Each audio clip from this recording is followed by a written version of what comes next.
In the church, there are many marriages which are compromised, consisting of people where one operates in the Jezebel spirit, who tries appearing to be godly in front of the church, yet being controlling, manipulative, and emotionally abusive to their spouse behind closed doors. And then the other either walks in the Ahab spirit or is walking in righteousness, desiring much more to be obedient to the things of God.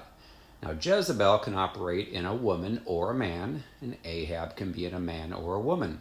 Satan's goal is to get his Jezebels to marry and then have the Jezebel control and manipulate their spouse to keep them from obeying the Lord and completing their calling. Jezebel's assignment is to cause their spouse to compromise, to tolerate sin, and make their spouse's life miserable.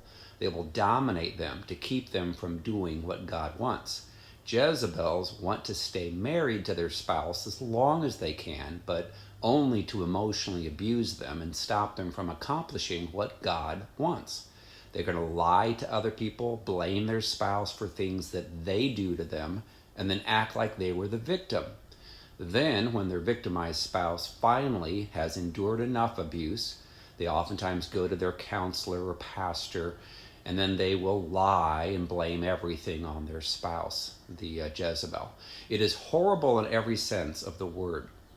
They're going to act like they don't want to divorce, but it's because they want to continue abusing them while acting like they are the godly ones. They have no intentions of changing, as they enjoy slowly killing their spouse legally, often causing them to get sick and feel hopeless, depressed, even suicidal, often causing them to get sicknesses and diseases.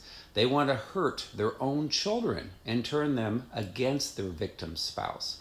So, those who have been abused by a Jezebel must stop tolerating that abuse. Tell their Jezebel that either they get delivered from their demons or they will separate from them so that they can complete their calling in the Lord. They have to answer the question of who they're going to serve, the demons and their Jezebelic spouse or Jesus. They cannot make an idol of a demonic spouse. Remember, Sapphira submitted to her husband Ananias, who caused her to lie about how much money that they got for selling their property in Acts chapter 5, verses 1 through 11. And it cost her her life.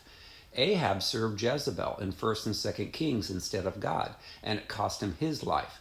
God hates the abuse, which causes the divorce and stops them from doing the destiny they have in the Lord. That's in Malachi chapter 2. Satan wants the Jezebel to hurt you so deeply that you cannot forgive them, and then the demons can hurt you. So we must obey the Lord, serve the Lord